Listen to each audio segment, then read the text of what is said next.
So Nintendo's grand return to Nintendo Directs just ended a couple minutes ago, and I'm not gonna lie, it was pretty fucking disappointing. A lot of it had the issues I had with some of the other Directs they did, the Direct Minis and the Direct Partner Showcases that they had. It's just so much filler that they put in there. I was expecting Nintendo to come back this year, guns a-blazing. I'm talking couple Smash reveals, Mario Kart 9, all the Zelda shit, just all a bunch of different shit that they would be coming out for all their IPs. It would be a great Nintendo thing, but they mainly just focused on third party, mainly Japanese third party. And look, I have nothing against Japanese developers, it's just that I don't like the anime style of any game. I just don't. It makes me feel uncomfortable. In fact, whenever I, watching these and looking at, just watching the trailers for the anime ones, I feel like a child predator. Honestly, I'm not. But that's the way it makes me feel. It makes me feel bad about being it, because, I feel bad. I don't like it. That's basically my point. So I'm going to keep this really short, because really there wasn't much to talk about. The first reveal was a Smash reveal, and I thought they were actually going to be doing another Xenoblade game. No, it's Pyra from Xenoblade 2. Sakurai said back when they were just about to release the game that they were going to add a Xenoblade Chronicles 2 character, but they didn't have time because they were being developed around the same time, and so they added the main character Rex as a Mii costume as a pre-order bonus. And to be honest with you, I'm not surprised that Xenoblade is getting another rep, especially from Xenoblade 2. I know the game sold well, but Jesus Christ, there's a couple characters you just know will never be in Smash, and we just added another one of that list. Waluigi, Geno, and now fucking Crash Bandicoot. You know how excited I would have been if Crash Bandicoot was there? And that's the thing, is that I wait to buy the Smash, the DLC pass? The, Fighter's Pass, that's what it's called. Whenever I see a character I want. And so, I'll get all the characters and be like, oh, okay, maybe I'll mess around with each character. I thought most of them with the first one was fine, but really what made me buy the Fighter Pass was Banjo-Kazooie. For this one, it was Steve, but I was fine with Min Min as well. Sephiroth is fine. I'm much more comfortable with, now that I think about Final Fantasy, than fucking Xenoblade. Again, back to the whole, I just don't like the anime art style. And it's another sword fighter, so that's cool. And my one friend who's really good at Smash, who loves anime, Mr. Ryan, texted me about another sword fighter in Smash. So that was kind of that. All the filler, all the little Japanese girls, again, most comfortable thing on the planet for me to sit there and watch. I was excited for this, by the way. I really was.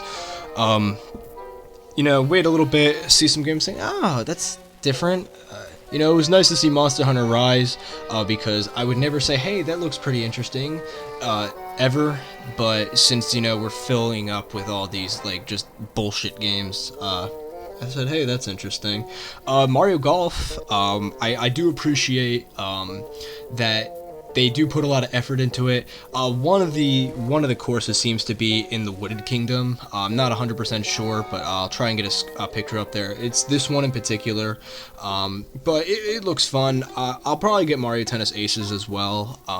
They should do a 2-pack, but I also like how they just do the custom outfits for Mario and the gang, and to have another I keep saying to have another story mode with the Mii's involved and player created characters. That's cool, I'd have to say. Also talking about Mii's, Miitopia is coming over to Switch. Look, I never bought Miitopia. If you remember Miitomo, oh my god, holy shit. That was that.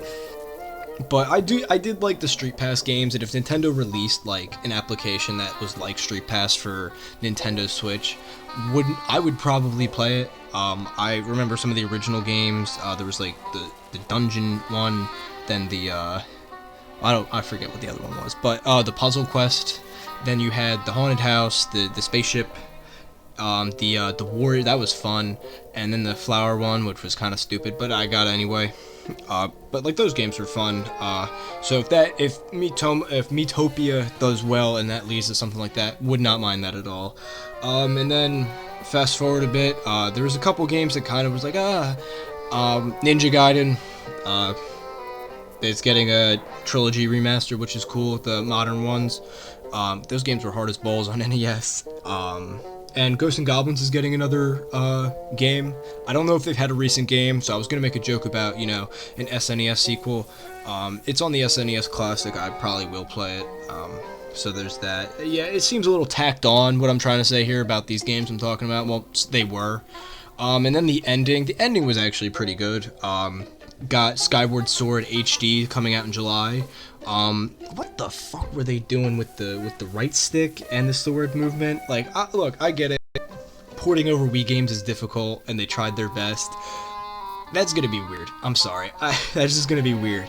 And they did try to convince people for their marketing that it's similar to Breath of the Wild because, you know, kind of build the things up that showed up in Breath of the Wild. But, you know, another Zelda game on the Switch. I haven't actually played Skyward Sword before. I actually, a couple years ago when I was, like, really getting into Nintendo and gaming, I was going to get it for my Wii, because I still have a Wii. I'm just going to wait for it to come out. Hopefully, I really want an Ocarina of Time and Majora's Mask remake. That would be very good. Or Twilight Princess and Wind Waker. That would be nice as well. But we'll have to wait and see. And then Splatoon 3. Again, I have not touched my copy of Splatoon in probably a year and a half. Or Splatoon 2, I mean.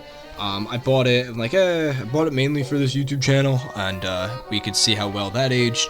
But Splatoon 3 looks interesting, and Splatoon could be Nintendo's yearly franchise, but it's not.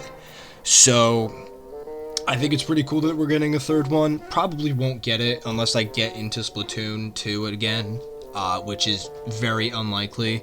But I guess the main takeaways from this is that they should have just Twitter dropped a bunch of this shit. I did say yesterday, though, that if Nintendo doesn't really do much Zelda shit, then we'll get a Zelda Direct. Zelda Direct's coming. I just know that. They're talking about later this year for Breath of the Wild 2, so I think we'll get more remasters and more shit for just Zelda's 35th, so that's my prediction. Hopefully my other predictions come true sometime in the future, but yeah, this Direct was kind of fucking disappointing.